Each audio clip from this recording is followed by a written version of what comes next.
രാജ്യത്തെ മുതിർന്ന 2 മാധ്യമ പ്രവർത്തകർ സിദ്ധാർത്ഥ് വരദരാജനും കരൺ ഥാപ്പറും ഇവർക്കെതിരെ ആസാം പോലീസ് രാജ്യദ്രോഹ കുറ്റം ചുമത്തിയിരിക്കുകയാണ്. ഈ അടുത്ത ദിവസമാണ് മറ്റൊരു രാജ്യദ്രോഹ കുറ്റം ചുമത്തുകയും സുപ്രീം കോടതി ഇടപെട്ട് ഇവരെ അറസ്റ്റിൽ നിന്നൊക്കെ സംരക്ഷിക്കണം എന്നെല്ലാം വിധി പുറപ്പെടുവിച്ചത്. അതിനെ തൊട്ട് സുപ്രീം കോടതിയിൽ നിന്ന് സംരക്ഷണം വാങ്ങി ദിവസങ്ങൾ കഴിഞ്ഞിട്ടേ ഉള്ളൂ. അപ്പോഴേക്ക് വീണ്ടും ഒരു രാജ്യദ്രോഹ കുറ്റം ഇരുവർക്കുമെതിരെ ചുമത്തിയിരിക്കുന്നു. സ്വതന്ത്ര മാധ്യമ പ്രവർത്തന പ്ലാറ്റ്ഫോമായ ദി വയറിൻ്റെ ഫൗണ്ടിങ് എഡിറ്ററാണ് സിദ്ധാർത്ഥ് വരദരാജൻ. ദി വയറിൽ തന്നെ അഭിമുഖങ്ങൾ നടത്തിക്കൊണ്ടിരിക്കുന്ന പ്രശസ്ത മാധ്യമ പ്രവർത്തകനാണ് കരൺ ഥാപ്പർ. ഇരുവർക്കുമെതിരെയുള്ള രാജ്യദ്രോഹ കുറ്റത്തെക്കുറിച്ചാണ് നമ്മൾ ഇന്ന് ഇൻസൈറ്റിൽ ചർച്ച ചെയ്യുന്നത്. സ്വാഗതം. 2 മുതിർന്ന മാധ്യമ പ്രവർത്തകരാണ് സിദ്ധാർത്ഥ് വരദരാജനും കരൺ ഥാപ്പറും. പ്രത്യേകത എന്തെന്ന് വെച്ചാൽ രാജ്യം ഭരിച്ചുകൊണ്ടിരിക്കുന്ന ഭരണകൂടത്തിന് അത്ര ഇഷ്ടപ്പെടാത്ത രൂപത്തിൽ പ്രവർത്തിച്ചുകൊണ്ടിരിക്കുന്ന മാധ്യമ പ്രവർത്തകർ കൂടിയാണ്. ഈ രാജ്യദ്രോഹ കുറ്റം ചുമത്തുന്നതിൻ്റെ പിന്നിൽ ഇത് തന്നെയായിരിക്കും കാരണം. അവനാണ് കാരണം. ഞാൻ ഈ കരൺ ഥാപ്പറിന് ഇപ്പോൾ ഈ വാർത്ത കണ്ടപ്പോഴേ കരൺ ഥാപ്പറിനെതിരെ രാജ്യദ്രോഹ കുറ്റം എന്തുകൊണ്ടാണ് ഇത്രയും കാലം ചുമത്തായിരുന്നതെന്നാണ് സത്യത്തിൽ ഞാൻ ആലോചിച്ചത്. കാര്യം എന്ന് വെച്ച് കഴിഞ്ഞാൽ നമ്മുടെ മുമ്പിലൊക്കെ ഒരു വിഷ്വലുണ്ട്. അതായത് നരേന്ദ്രമോദി ഒരു ഇൻ്റർവ്യൂവിൻ്റെ നടക്കുന്ന ഉത്തരം മുട്ടി ഇറങ്ങിപ്പോകുന്ന ഒരു വിഷ്വൽ നമ്മുടെ മുമ്പിലുണ്ട്. ഇപ്പോൾ അത് യൂട്യൂബിൽ അവൈലബിൾ ആണോ എന്നറിയില്ല. അവൈലബിൾ ആണല്ലേ? ഇന്നത് ഞാൻ സെർച്ച് ചെയ്തില്ല. ഞാൻ സെർച്ച് ചെയ്തിട്ടില്ല. ഈ സെഡിഷൻ ആണല്ലോ നമ്മളിന്ന് ഫോളോ ചെയ്തത്. ആ സമയത്ത് തന്നെ എനിക്ക് യൂട്യൂബിൽ പോപ്പ് ചെയ്ത് വന്നു ഇതേ ദൃശ്യം. ഞാനത് കണ്ടു. അപ്പോൾ ഇന്ന് ഈ വാർത്ത കണ്ടപ്പോൾ ഞാൻ വിചാരിക്കരുത് എന്തുകൊണ്ടാണ് കരൺ ഥാപ്പറിനെതിരെ ഇതിന് മുമ്പേ രാജ്യദ്രോഹ കുറ്റം ചുമത്താതിരുന്നത് എന്ന്. ഈ വീഡിയോ അവൈലബിൾ ആണോ എന്ന് എനിക്ക് സംശയം ഉണ്ടാവാൻ കാര്യം എന്ന് വെച്ച് കഴിഞ്ഞാൽ ഈ സർക്കാരിൻ്റെ കാലത്ത് തന്നെ IT ചട്ടങ്ങളിലൊക്കെ വരുത്തിയ മാറ്റമുണ്ടല്ലോ. അത് വെച്ചുകൊണ്ട് ഏത് പ്ലാറ്റ്ഫോമിൽ നിന്ന് ഏത് കണ്ടന്റും നീക്കം ചെയ്യാൻ ആവശ്യപ്പെടാനും നീക്കം ചെയ്യാനും ഒക്കെ സർക്കാരിന് അധികാരം കൊടുക്കുന്ന വിധത്തിൽ ഇത് മാറ്റിയിട്ടുണ്ട്. അതുകൊണ്ടാണ് ഞാൻ സംശയം പ്രകടിപ്പിച്ചത് അതിപ്പോഴും ഉണ്ടോ എന്ന്. ഞാൻ ഇന്നത് സെർച്ച് ചെയ്തില്ല. അപ്പോൾ എന്തായാലും കരൺ ഥാപ്പറിൻ്റെ കാര്യത്തിൽ എനിക്ക് സംശയമൊന്നുമില്ല. കരൺ ഥാപ്പറിൻ്റെ കാര്യത്തിൽ എന്തുകൊണ്ടാണ് ഇത്രയും വൈകിയത് എന്നുള്ളതുള്ളൂ. സിദ്ധാർത്ഥ് വരദരാജൻ്റെ കാര്യത്തിലും വയറിലെ മറ്റ് ജേർണലിസ്റ്റുകളുടെ കാര്യത്തിലും കൂടുതൽ സംശയിക്കേണ്ട കാര്യമൊന്നുമില്ല. കാരണം കുറേ കാലമായിട്ട് 10 വർഷമായി വയർ തുടങ്ങിയ കാലം മുതൽ ഇന്നോളം നിരന്തരമായി ഭരണകൂടത്തെ വിമർശിക്കുന്ന, അത് വിത്ത് ഫാക്ട്സ് ആൻഡ് ഫിഗേഴ്സാണ് വിമർശിക്കുന്നത്. അത്തരം ലേഖനങ്ങളോ വാർത്തകളോ നൽകുന്നൊരു സ്ഥാപനമാണ് വയർ. വലിയ സാമ്പത്തിക പിന്തുണയൊന്നും ഇല്ലാതെ പ്രവർത്തിക്കുന്ന ഒരു സ്ഥാപനം. ഇപ്പം നമ്മൾ തുടങ്ങുമ്പോൾ റിസാല തുടങ്ങുമ്പോൾ അതിൻ്റെ ഫൗണ്ടർ എഡിറ്റർമാരിലുള്ള MK വേണുവിൻ്റെ അഭിമുഖം നമ്മൾ പ്രസിദ്ധീകരിച്ചത് അതിപ്പോഴും നമ്മുടെ വെബിലുണ്ടാവും. അപ്പോൾ അതിൽ അദ്ദേഹം കൃത്യമായിട്ട് പറയുന്നുണ്ട് എത്ര സ്ട്രഗിൾ ചെയ്തിട്ടാണ് അവർ മുമ്പോട്ട് പോകുന്നത് എന്ന്. റെയ്ഡിൻ്റെയൊക്കെ ഭാഗമായിട്ട് അവരുടെ എക്യുപ്മെൻറ്റ്സ് ഒക്കെ എടുത്തുകൊണ്ട് പോയതിന് ശേഷം എന്തോരം ബുദ്ധിമുട്ടിയാണ് പ്രവർത്തിച്ചുകൊണ്ടിരുന്നതെന്നൊക്കെ പറയുന്നത്. അങ്ങനെ നിരന്തരം ടാർഗറ്റ് ചെയ്യപ്പെട്ട ഒരു സ്ഥാപനമാണ്.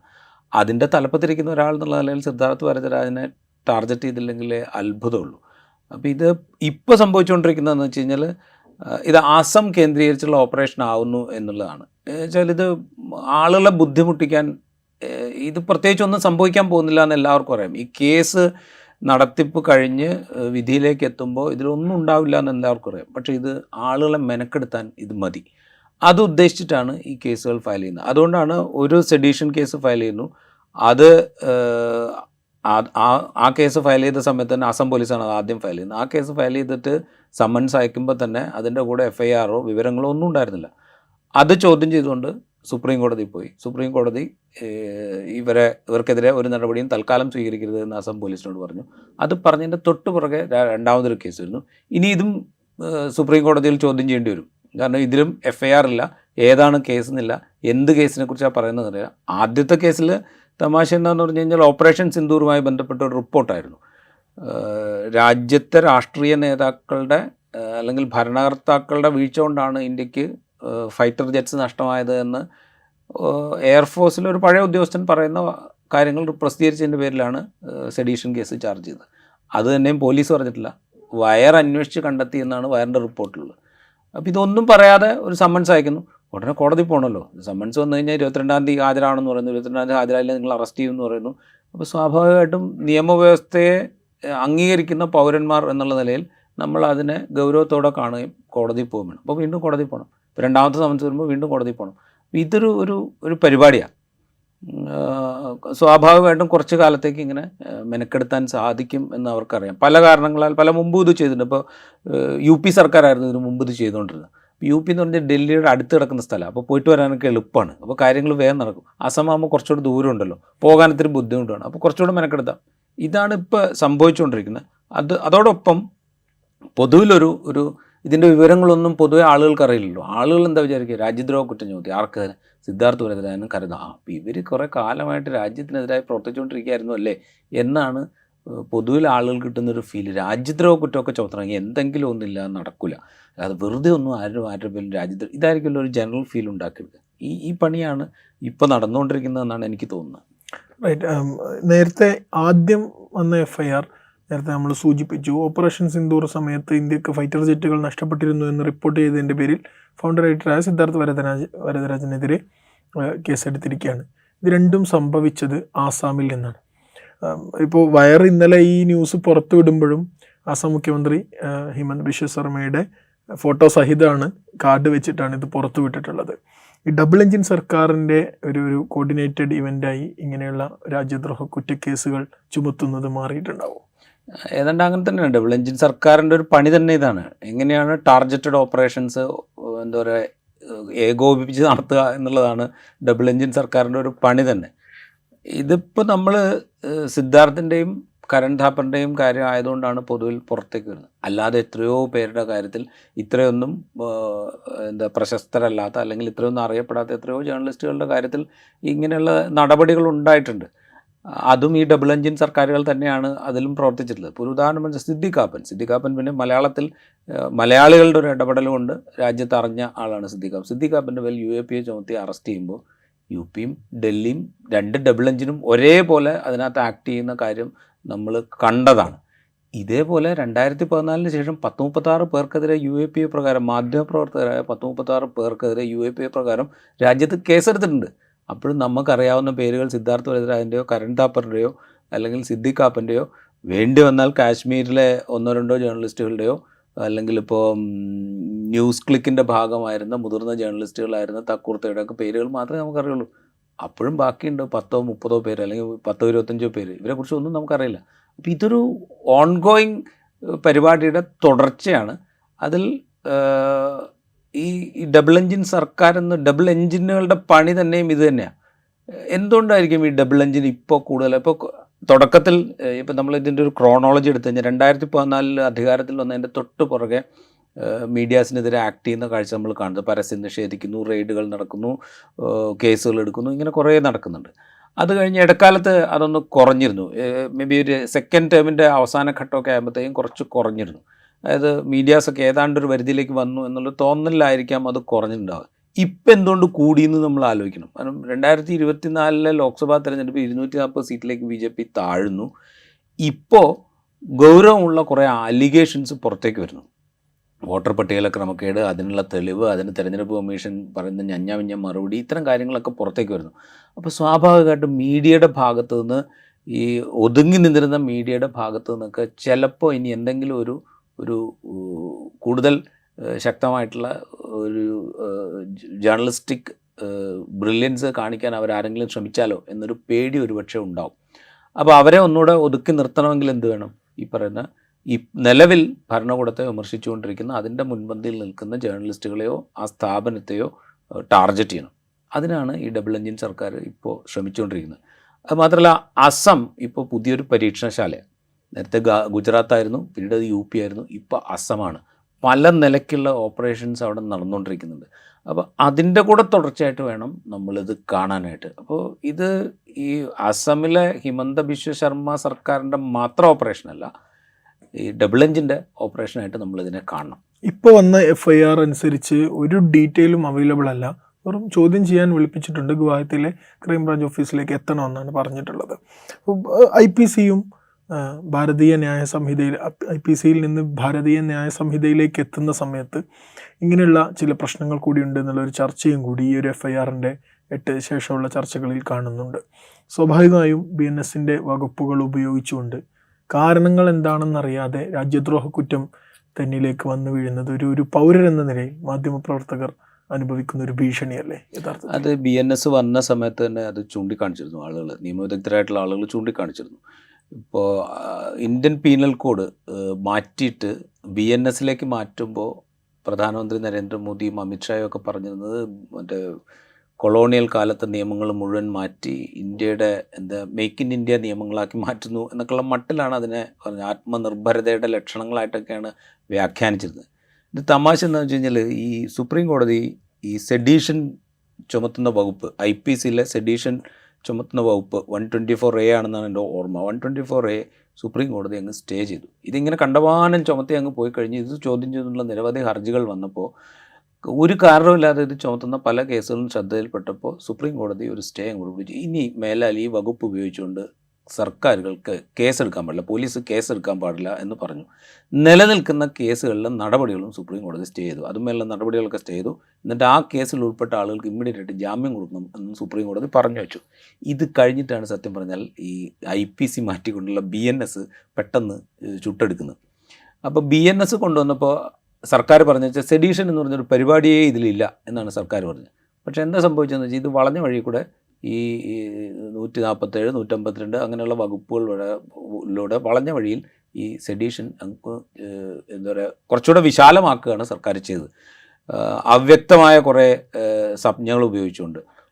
ഉദാഹരണം പറഞ്ഞു കഴിഞ്ഞാൽ എന്താ പറയുക, സർക്കാർ അല്ലെങ്കിൽ രാജ്യത്തിന് ദ്രോഹകരമാകുന്ന പദപ്രയോഗങ്ങൾ നടത്തുക എന്ന് പറഞ്ഞ ഒരു വകുപ്പ് അതിനകത്ത് ചേർത്ത് കഴിഞ്ഞ് കഴിഞ്ഞാൽ ഏത് പദവും നിങ്ങൾക്ക് വേണമെങ്കിൽ രാജ്യത്തിന് ദ്രോഹകരമായിട്ടുള്ള പദപ്രയോഗമാണ് എന്ന് വേണമെങ്കിൽ വ്യാഖ്യാനിച്ച് വരുത്താം. പോലീസിന് വരുത്താം, അല്ലെങ്കിൽ സർക്കാരിന് വരുത്താം, കോടതിയിൽ അത് അങ്ങനെയാണെന്ന് പറയാം, ഇതൊക്കെ ചെയ്യാം. അപ്പോൾ ഇങ്ങനെ വളരെ അവ്യക്തമായിട്ടുള്ള കുറേ വിശാലമായ വിധത്തിൽ രാജ്യദ്രോഹത്തെ ഏത് സംഗതിയും രാജ്യദ്രോഹമാക്കി കാണാൻ പാകത്തിൽ ക്ലാരിറ്റി ഇല്ലാത്ത കുറേ സംഗതികൾ ഈ നിയമത്തിൽ കൊണ്ടുവരികയാണ് സർക്കാർ ചെയ്ത്. അത് വളരെ ഭംഗിയായിട്ട് ഉപയോഗിക്കുകയാണ് ഇപ്പോൾ ഇത്തരം കാര്യങ്ങളിൽ ചെയ്യുന്നത്. ഇപ്പോൾ സർക്കാരിനെ വിമർശിപ്പോൾ സർക്കാരിൻ്റെ നേതൃത്വത്തിലുള്ള ആളുകളുടെ പിടിപ്പില്ലായ്മ കൊണ്ടാണ് ഇന്ത്യക്ക് ഫൈറ്റർ ജെറ്റുകൾ നഷ്ടമാകാൻ ഇടയായത് എന്ന് പഴയ ഒരു സൈനിക ഉദ്യോഗസ്ഥൻ പറഞ്ഞു കഴിഞ്ഞാൽ അയാളെ കോട്ട് ചെയ്തുകൊണ്ട് ആ വാർത്ത കൊടുത്താൽ അത് സർക്കാർ ഭരണ നേതൃത്വത്തിലുള്ളവരുടെ മാനക്കേടുണ്ടാക്കിയതാണ് എന്ന് പറഞ്ഞു വേണമെങ്കിൽ ഡിഫമേഷന് പോവാം. പക്ഷേ ഇത് രാജ്യദ്രോഹമാകുന്നത് എങ്ങനെയാണ്? ഭരണത്തിലുള്ളവരുടെ പിടിപ്പുകേട് കൊണ്ട് രാജ്യത്തിൻ്റെ സമ്പത്ത് നഷ്ടപ്പെട്ടു എന്ന് പറയുന്നത് എങ്ങനെ രാജ്യത്തിന് ദ്രോഹകരമായൊരു കാര്യമായിട്ട് മാറുക? ഭരണകൂടത്തെയാണല്ലോ വിമർശിക്കുന്നത്. അപ്പോൾ ഇത്തരം പണിയാണ് അവിടെ ചെയ്തു വച്ചിരിക്കുന്നത്. അതിൻ്റെ അതേ രീതിയിലാണ് ഇപ്പോൾ അടുത്ത കേസും ഒരുപക്ഷെ ചാർജ് ചെയ്തിട്ടുണ്ടാകും. അതുകൊണ്ടാണ് ഇത് എന്താണ് കേസ്, FIRൻ്റെ കോപ്പി കൊടുക്കാതെ. ഹൈക്കോടതിയുടെ ഉത്തരവുണ്ട്. അതായത് മദ്രാസ് ഹൈക്കോടതിയാണോ കർണാടക ഹൈക്കോടതിയാണോ എന്ന് എനിക്കറിയില്ല. FIRൻ്റെ പകർപ്പ് നൽകാതെ സമ്മൻസ് അയക്കാൻ പാടില്ല എന്ന് കോടതി വിധിയുണ്ട് രാജ്യത്ത്. അങ്ങനെ അയക്കുന്ന സമ്മൻസുകൾ വാലിഡ് ആയിരിക്കില്ല എന്നും കോടതി പറഞ്ഞിട്ടുണ്ട്. എന്നിട്ടും അസം പോലീസ് ഈ സമ്മൻസ് അയക്കണമെങ്കിൽ അവർക്കറിയാത്തതായിരിക്കുമല്ലോ ഇതിൻ്റെ നിയമവ്യവസ്ഥ ഒന്നും. അപ്പോൾ നിങ്ങളിത് അയച്ചോളൂ എന്ന് അവിടുത്തെ എഞ്ചിനും മുകളിലത്തെ എഞ്ചിനും പറഞ്ഞു കൊടുക്കുന്നുണ്ടാവും.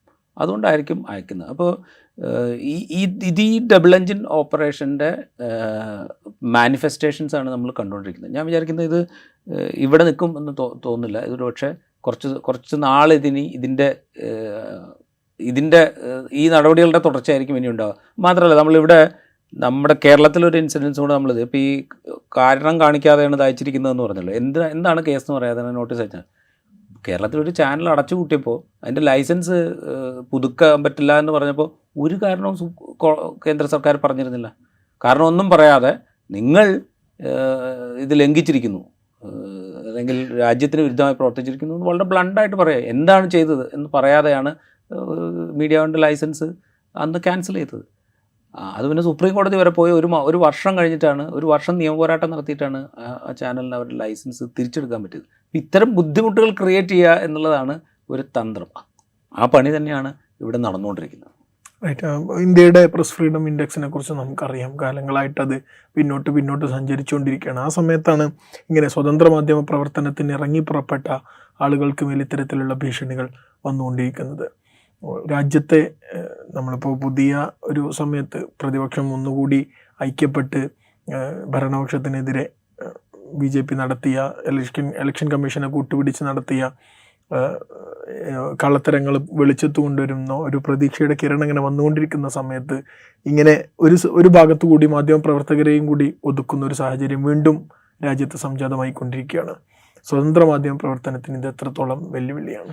അത് മാധ്യമപ്രവർത്തനം ഒട്ടും എളുപ്പമല്ല എന്ന് കഴിഞ്ഞ 10-12 കൊല്ലമായിട്ട് നമുക്കറിയാം. അതിന് മുമ്പ് എളുപ്പമായിരുന്നില്ല. കാരണം വെച്ച് കഴിഞ്ഞാൽ നമ്മളിപ്പോൾ ഈ മാധ്യമ പ്രസ് ഫ്രീഡം ഇൻഡെക്സിൽ ഇന്ത്യയുടെ സ്ഥാനത്തെക്കുറിച്ച് പറയുമ്പോൾ 2014 മുമ്പ് ഇന്ത്യ 140-135 ആ സ്ഥലത്താണ് ഉണ്ടായിരുന്നത്.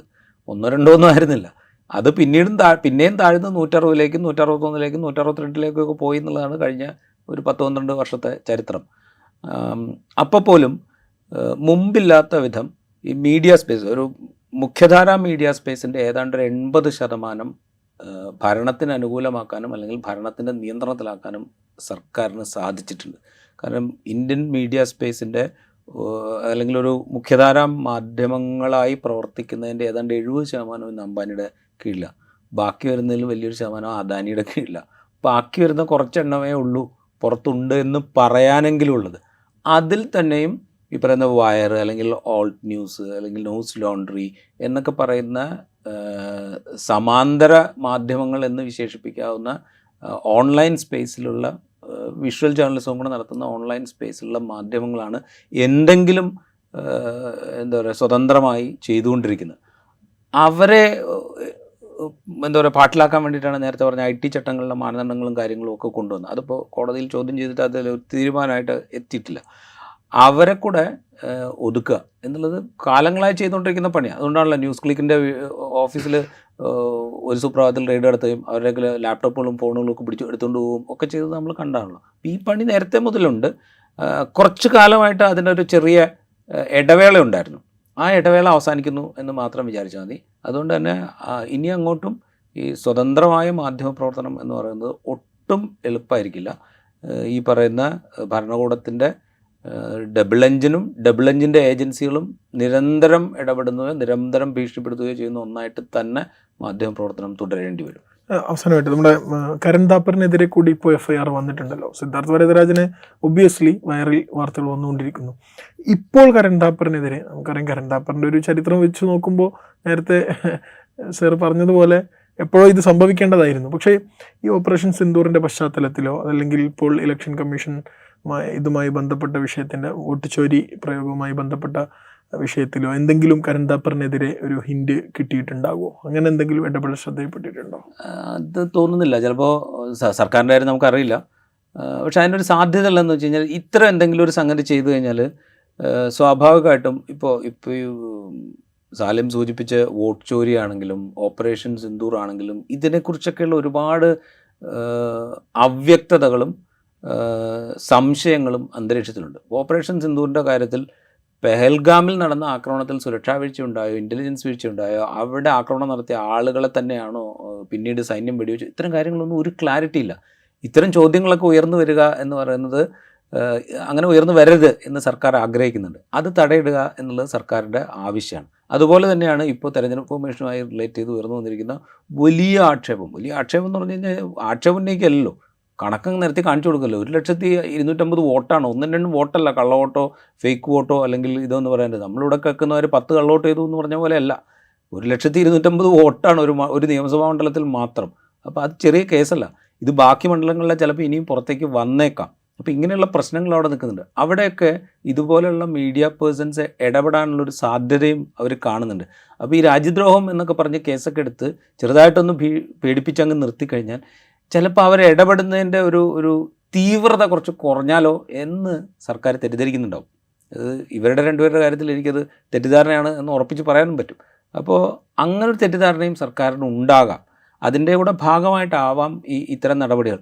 ഇപ്പോൾ ഇത് വയറിൻ്റെ കാര്യത്തിലെടുക്കുന്നു, സ്വാഭാവികമായിട്ടും മറ്റ് ഓൺലൈൻ പ്ലാറ്റ്ഫോമുകളും ഇതിൽ അല്പമൊന്ന് പിന്നാക്കം പോകാൻ ചിലപ്പോൾ തയ്യാറാവും.